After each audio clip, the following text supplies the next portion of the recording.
Hello and good morning from Amsterdam in the Netherlands. And I'm in Amsterdam because it's the site of one of the best events that happens in Europe during the year called Money 2020. It's an event that brings everybody who's anybody to, and we're here with my special guest, Harlan. How are you, Harlan? I'm well. It's good to meet you finally. And yeah, looks like we have lots to talk about. And we do. And I'd like you to start by telling us a little bit about the company. So the company Chargebacks911 actually is really interesting because it came out of an experience our founder, Monica Eaton, had. And that experience was she was a merchant. She had an e-commerce business, right? And that e-commerce business, she had this sort of vision. You've met her, right? So you know. Yes. She had this vision, this global vision to be the next eBay. Now this is back in the mid 2000s, okay? So eBay was a thing, like a big thing, right? And so she had this big world domination sort of approach to e-commerce and all that. So she started, she was doing amazing things. They were selling a lot of product, and a very interesting problem arose in the middle of that growth cycle for that business. What was that? Chargebacks. What is a chargeback? A chargeback, very simply, is a forced refund based on the rules of the card brands or schemes, Visa, MasterCard, American Express. It's just a refund, but it's forced. And she was, in this particular iteration of her business life, was inundated by chargebacks, right? Well, a chargeback is one party taking money back from a party that has earned it already. And so it created some revenue problems for her, right? Now, I don't know how much you know Monica. She is not one to stop at a problem. Absolutely. And I understand in this business, it's all about the problem. It's all about the problem. And so she set out to learn everything she could about chargebacks. She didn't even know what it was. She had a bunch of consultants come in and say, hey, we'll solve this problem if you give us X. And they, you know what? They didn't solve the problem because they didn't really understand the problem, right? They understood what they wanted out of the problem, but they didn't understand the problem itself. So she took all the books and the rule books from MasterCard, Visa, American Express. She took all that information and she started, just feeding on it, right? And that's what she does. She just feeds on data, right? And then she started to do a couple things. What is it that you need to solve a problem? You need to understand the problem. Number one. So you first of all ingest the information. She already was suffering the revenue loss of the problem, but then you need to set up and understand, how can I solve this? And it's interesting because in the chargeback world, there are rules about how a merchant can get their money back. Oh, that sounds like solving it, right? The problem is nobody was doing it at the time. There were no processes. There were no technology solutions, right? So what did she do? She said, okay, I know the rules now. Let me set up a process to absolutely fight these disputes. Let me set up a process because now I know what I can do. And then let's actually implement that solution in technology. And maybe we'll do a good thing. Maybe we'll be able to, again, dominate the world of e-commerce, right? So she started that process. You know what happened? She solved her own problem. She solved her own problems to such an extent, Chris, that I kid you not, her processor came to her maybe a couple of years later and said, hey, would you help some other clients that have the same problem? She said, well, sure. Why wouldn't I do that?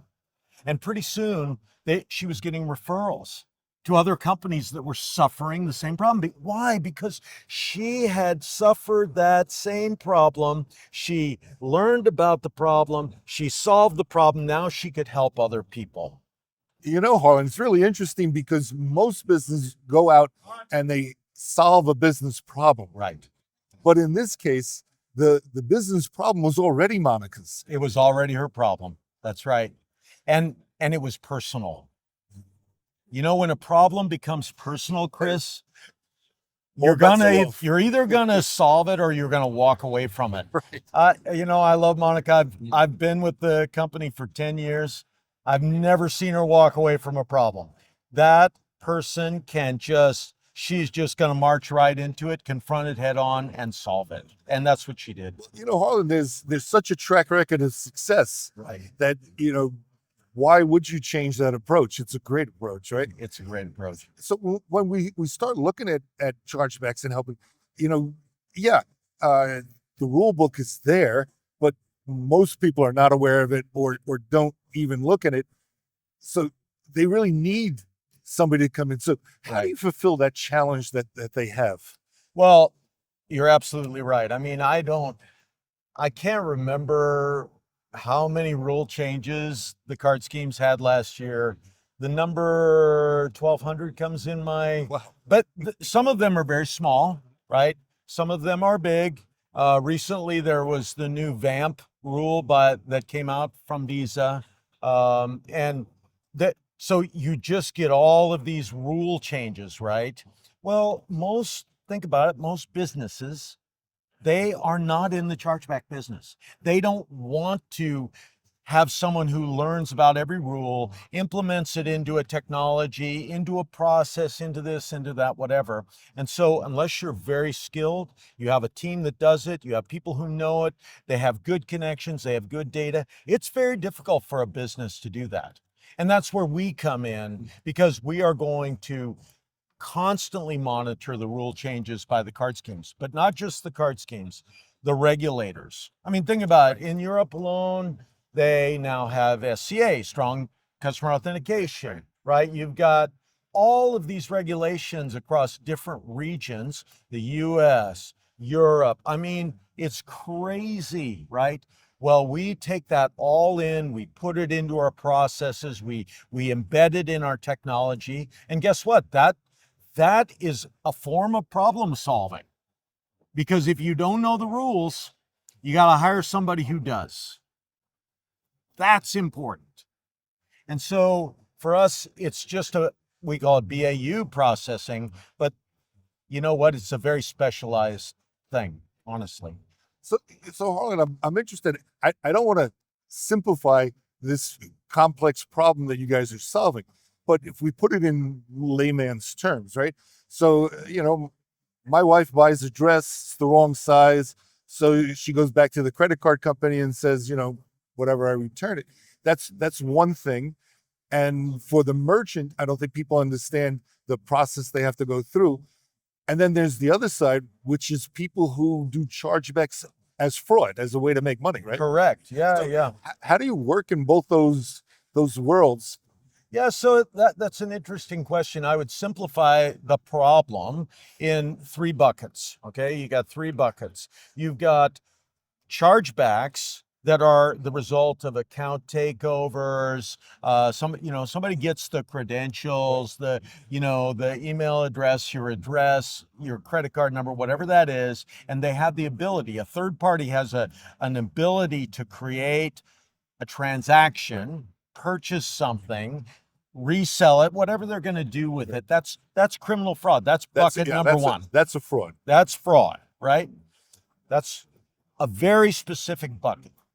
Then you have bucket number 2, which I would call, you talk about your wife gets a dress, it's the wrong size, they won't take it back, right? Because she's had it for too long, whatever that is. Right. So what does she do? She calls her bank. That's a service related chargeback. So we know that, right, as could be merchant error, right? If they sent her the wrong size, that's an error on the merchant part, right? That's actually a solvable problem, right? The fraud is solvable to an extent. You're always going to have fraudsters, right? Criminals. Yes. Always going to have those. It's an ongoing battle, but if you don't have a fraud filter, you're exposing yourself. But we understand the problem. We just have to continually be vigilant. For merchant error, it's really about assessing the business, and we use chargebacks to do this, and they can actually reduce their exposure to chargebacks by solving, hey, we're shipping the wrong dress size to these women, so we're getting a lot of these same chargebacks, right? That's a great problem to solve because it is solvable. Right. And it's like a pattern. There's a pattern, and I call it trend analysis. A trend analysis business analytic is really what it is. You get so many chargebacks of this type, and the normal consortium data says it's only 10% and it's now 33%. There's a problem here. We actually issue tickets to the merchant that says, hey, you got this type of a chargeback. You're 20 points over what's normal, right, for this kind of thing in any given month. And so if you look at your process here, your shipping, your fulfillment, whatever it is, you solve it, right? You solve it. The third one, though, is the most pernicious and difficult to solve.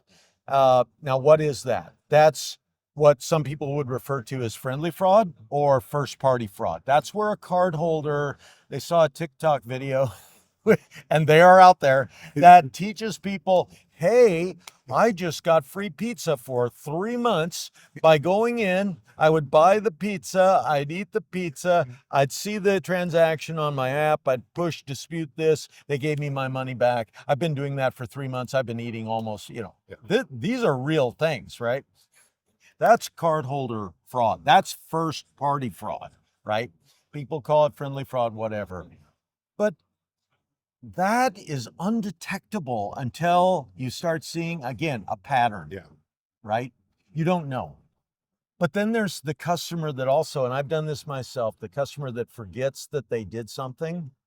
I have a funny story about that. Please. So my best friend, his daughter got married. He lives in Canada, okay? What can I say? So I live in the US. I bought a gift on my PayPal account for the bride. 3 months later, I'm looking at my PayPal statement. I said, I didn't buy anything in Canada at this time, so I disputed it. I mean, it's just crazy. That was customer error. Right. Within 24 hours, I woke up in the middle of the night. Oh my God, I just charged back my friend's daughter's wedding present, right? I mean, it's just ridiculous. But customer error is one of those things, right? And then you've got bank error. So you've got criminal fraud, you've got merchant error, and then you have this bucket that includes friendly fraud, bank or customer error, and bank error. And those three problems are all faces of the same problem. It's a very, very interesting thing. And so I just want to say one more thing about that. Your business, we know better than you do because chargebacks are a symptom of a greater cause that you will never see by looking at all the good transactions. Which are the bulk of the transaction. Which are the bulk, right. But the interesting thing is, this is all you guys do is all those bad transactions. Correct. So you're going to see things and know things that you can share with your client base that no one else can. 100%. And they're not even looking at it. Look, the chargeback problem is a, say, 0.2 to 0.5% problem. 0.2% to 0.5%. Think about that for just a second.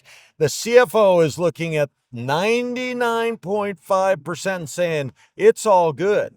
But that 0.2 to 0.5 may have your key to success, Mr. CFO, because it's going to tell you what's wrong in your business.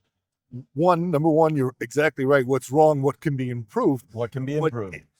That's a number that either drops to the bottom line or comes off the bottom line. Correct. It could be the difference in you being profitable, right? Correct. Well, especially in a 1% environment, right? Like retail is very low margins, as we say. Certainly airlines have the same problem, very low margins, right? So solving those problems, yeah, it could be a big impact on the overall picture for the business. And remember that when we recover revenue for a merchant, right, $100, that's not top line revenue, that's bottom line. Exactly. It's already been settled, reconciled, bills have been paid, all that stuff. We send $100 back and they're like, oh, this is bottom line money for us. Right. It's not top line revenue anymore. Right. And anybody in the CFO's office should really appreciate that. They should. That, again, it's such as a percentage of the overall business, it's so small, it's difficult for them to see that. But it's all good. We're passionate about it. We love it. We love this process because it really does help people. Yeah. And when we talk about all that, it just brings me to, we're here. You and I are together in Amsterdam. We're at Money 2020. Why did you choose to come to Money 2020? Well, so this is not my first rodeo with Money 2020. My first Money 2020 before I joined Chargebacks911 was I think it was 2012, when it was really pretty new. But I go back to that also. Since I went to work for Monica and Chargebacks911, I've been probably since 2016 or 17. And what I've seen, right, is I've seen an evolving sort of marketplace of ideas on how things get paid for, right? Right now, I've talked to a bunch of crypto type companies, right? Sure. Crypto's big. It's huge right now, right? But it's not crypto like just Bitcoin now. It's stable coins. It's everything from payments, like B2C payments in stable coin, but also cross-border payments and all of these things. What's interesting is that those things don't have a dispute process. I just talked to a guy about this. I said, look, the problem with what you're doing, which is, it's wonderful, but you have no process for disputing.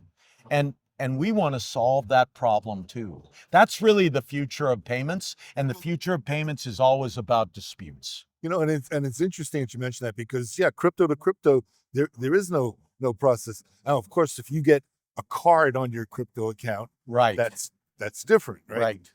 But I agree with you. And last week I was at the Bitcoin conference in Las Vegas. Oh yeah. Yep. And everyone is of course excited. We're looking to see some regulations coming into play to help build it more. But on your side at Chargeback911, let's talk about the future a little bit. Are you already looking at how you can help this industry? Yeah, I mean, that's not what I do, so I can't speak. But for sure, without a dispute process, right, there is going to be, I would say, there will be an uprising when there are consumers in particular who lose a lot of money because the money, and crypto is just one version of this, open payments, right, or what they call real-time payments, right? There's no process to get your money back. If you send it to the wrong person, unless that person is a really nice person, you're going to lose all that money, right? And it's a perfect opportunity for us to come in, help set a standard, and hopefully work with some great companies on that. So, with your history, your experience, and with the processes and product that you have, you should be an ideal leader for this. Right. And, having met Monica on occasion, I could just see this is another thing that she would just be able to grab hold of and be revolutionary with. Well, I can't really reveal what's happening, but I do know of one specific instance where we're working on some standards for these kinds of things. But it's really, I call it the wild, wild west of payments, right? It's like a new frontier, and the game is on. And so there needs to be a serious look from the providers of these payments, because either they're going to self-regulate, and this is kind of what Visa, MasterCard did. They set rules in place, et cetera. They're either going to self-regulate, or you're going to have FCA in the UK. You're going to have the European regulators, the EU regulators, US, whatever. And there's going to be all these different sort of processes, right? And so it's super important for the industry to do some of that. We're certainly willing to help them do that. Well, Harlan, it's been a pleasure getting to speak to you. I'm sure that Chargebacks911 is going to be a leader, as they have been all along in this side of the business. And really appreciate you spending some time with Financial Chris, IT. it's a pleasure to meet you. And thanks for taking some time. And really, it's a great business to be in. And I'm thankful you're following us. So thanks a lot. Well, we have for many years, myself personally. Yeah. And just thank you. Please pass my regards on back to the home base. Yeah. And The mothership. And we'll look forward to getting to meet with you guys again. It's at some of these great events that we get to go to. Awesome. Thanks a lot, Chris. Great. Thank you. Chris Principe, Financial IT.